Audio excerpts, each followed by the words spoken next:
G'day blindies, how are we all on this Monday public holiday? Hope you're having a good day. Well, in Grafton the sun's shining, it's still a bit cool in the breeze, but when you're out of the breeze and in the sun, it's not bad at all. So today we're going to do a blind man car yarns. I haven't done one for a while, so I thought I'd knock one out for you. This one's about the blind man's first ever car and motorbike. Back when I was a whippersnapper and young bloke and things were cheap and disposable, my first car, now this will shock you all, was a Suzuki Carry van. It was a little 4-cylinder 1000cc. Hey, it was a 5-speed. It was blue, and we put some blocks in there to lift the suspension up and some bigger tyres, and I rode that thing around for ages. My brothers will remember me doing burnouts around the yard, and yeah, we used to take it up to Patonga and Pearl Beach on the Central Coast and sleep in it. It was actually ended up after I blew the head gasket, and it sat in my parents' holiday house in the backyard on the Central Coast, and I used it as a bedroom when I'd go up there on holidays and when I was staying up there. It was a cool little car. It was full of rust, the paint was faded, the interior was trashed. The next door neighbour gave it to me. My old man was like, "What are you going to do with that?" I'm like, "I'm putting a battery in, I'm going to make it go." And we got it going. We fixed the head gasket, and then we blew the head gasket. I think I blew it 3 times in total. But that car was a lot of fun. I was probably around 14 or 15 at the time, and just had a ball with that little van. But before the van, I'd always been into motorbikes, and Dad got me bikes as a kid and that, so being in the bike scene, I couldn't help myself. I wanted a road bike. So I'm up on the Central Coast, hanging out with some mates, and the mate's old man says, "I got an old road bike out the back." I'm like, "Want to sell it?" He's like, "Yeah, $150. I was like, "Ooh." So I goes out the back, and there was a red 1972 Suzuki A100 2-stroke. This thing was in wicked condition, except the exhaust was rusted to the shithouse. Wouldn't worry me, it just meant it was noisier. So I gave him this bike and rode around to a couple of mates' places who had CBR 750s at the time. They were older than me, and we ended up putting a CBR muffler on this thing and welding it into place, and it sounded absolutely terrible, but I thought it was a duck's guts, and I rode that bike from the Central Coast to Fairfield in Sydney, and then back up the Central Coast easy over 60 times along the highway and along the back road. Like on the highway, this thing would be topping out at 105 kilometres an hour, and I'd wring its neck for an hour and a half, 2 hours up the highway, and it never stopped, and never gave me any bother, this little bike.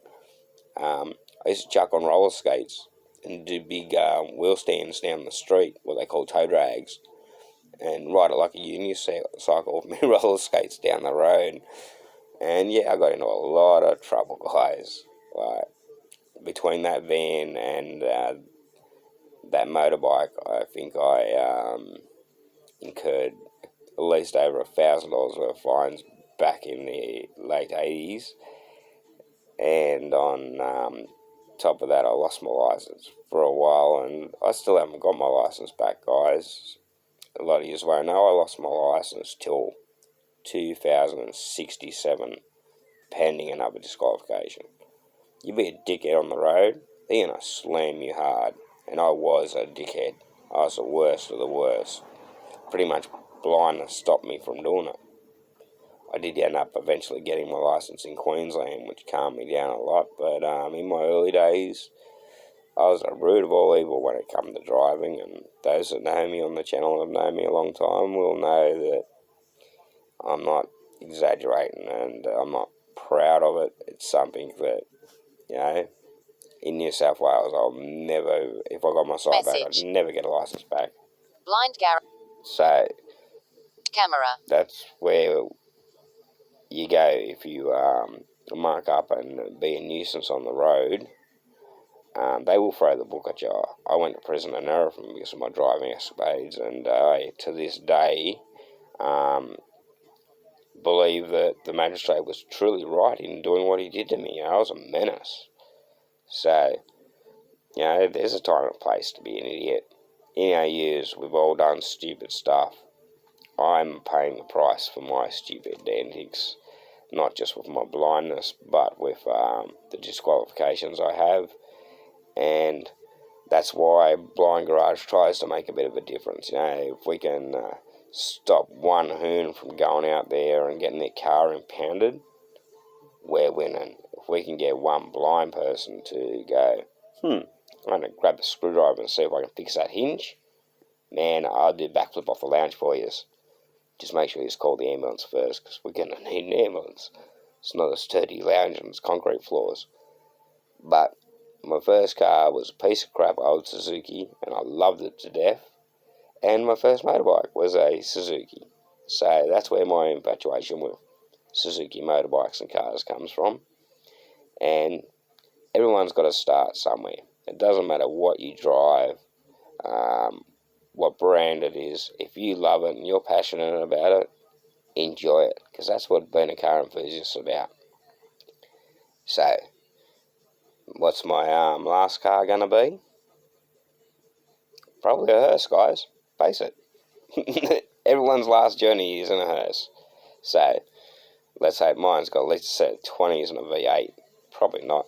By the time I die, they'll probably all be floating on the ground on electric motors or something. Speaking, there's another episode to come in the future. Where's me hoverboard? Come on. It's 2020. Beyond 2000 said we've done a show years ago saying we were going to have hoverboards. It's 20 years past 2000. No hoverboards. Anyone else feeling unloved? So, be passionate about your life, passionate about your cars, and whatever it is that makes you passionate, keep it, and don't let anyone deter you from it. Always keep your tyres turned up until you get guys. Stop recording.